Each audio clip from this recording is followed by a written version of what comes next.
It was a quiet night in the small American town of Raven Hill, the kind of town where nothing ever happened.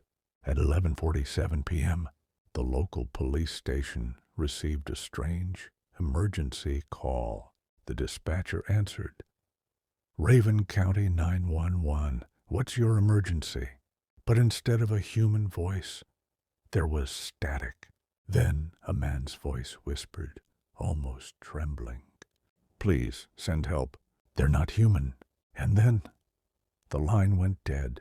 The number traced back to an old radio tower, abandoned since 1996 after a lightning strike had killed 2 technicians.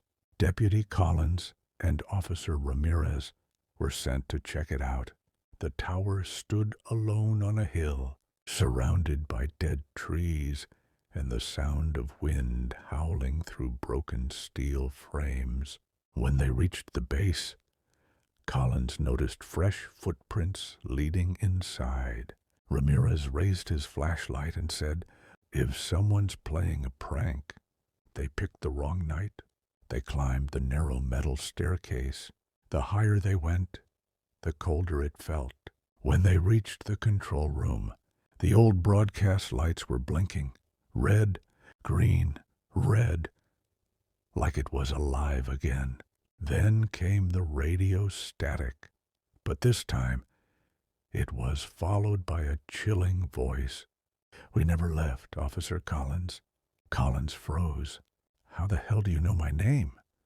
The radio crackled again. This time it played his own voice, saying, "We're coming up the stairs." He turned around. Ramirez was gone.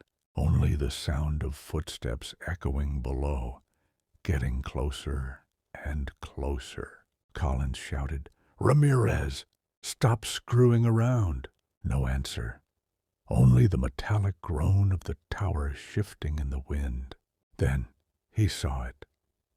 Through the half-broken window, a figure standing in the field below, looking up at him. It had no face, just a hollow shape, black as the night, and it was slowly lifting its hand, pointing directly at him.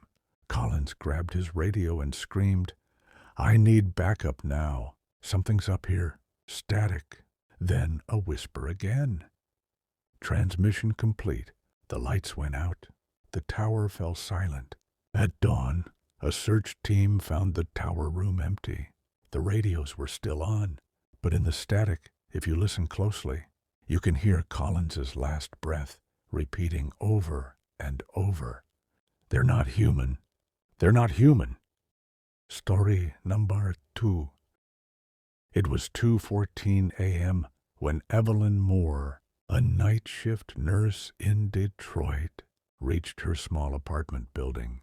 The hallway lights flickered, and the air smelled faintly of bleach and something metallic, like rust or blood.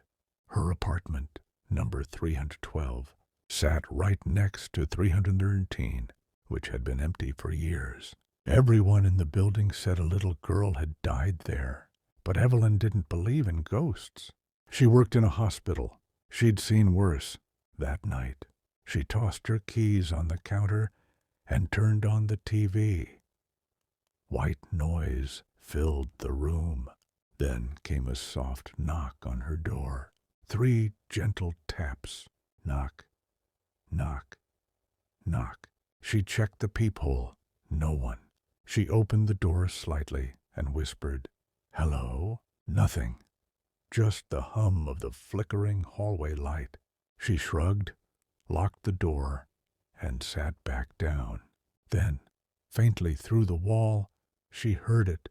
A child's laughter. It came from apartment 313. Evelyn froze.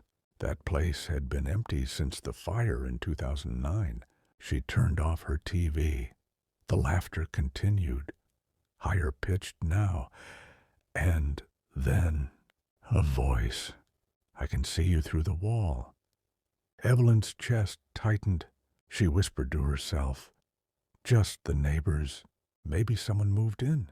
But when she stepped into the hall, the nameplate on 313 was gone, only a black smear where the number had been. She pressed her ear to the door, and the laughter stopped. Silence. Then the door creaked open on its own. Inside was pure darkness. No light, no furniture, just the smell of smoke and ash. She called out, "Hello, is anyone here?" From the corner of the room came a faint giggle. Then she saw her, a little girl sitting on the burnt floor, holding a melted doll. "You came back," the girl whispered. Evelyn stepped back. I live next door. You shouldn't be here." The girl smiled, a thin, cracking smile, and pointed at Evelyn's chest. "But you promised you'd stay with me." "In the fire." Evelyn's stomach dropped. "What did you say?" The girl stood up. Her skin began to flake, blackened, smoke curling from her hair. "You ran. You left me to burn." Evelyn screamed and stumbled into the hallway, but the hall was gone. Only black smoke surrounded her, walls melting, alarms wailing. She was back in the fire, flames reflected off her eyes. The girl's voice echoed through the burning air. "Now we burn together." Evelyn gasped, coughing, trying to breathe. Her apartment, her couch, TV static buzzing. She sat up trembling. Just a nightmare. She turned off the TV, then froze. Her door was slightly open, and across the hall, the burned apartment 313 had a new nameplate. E. Moore. Evelyn dropped her keys. The lights flickered once, and from behind the door came a whisper. "Welcome home."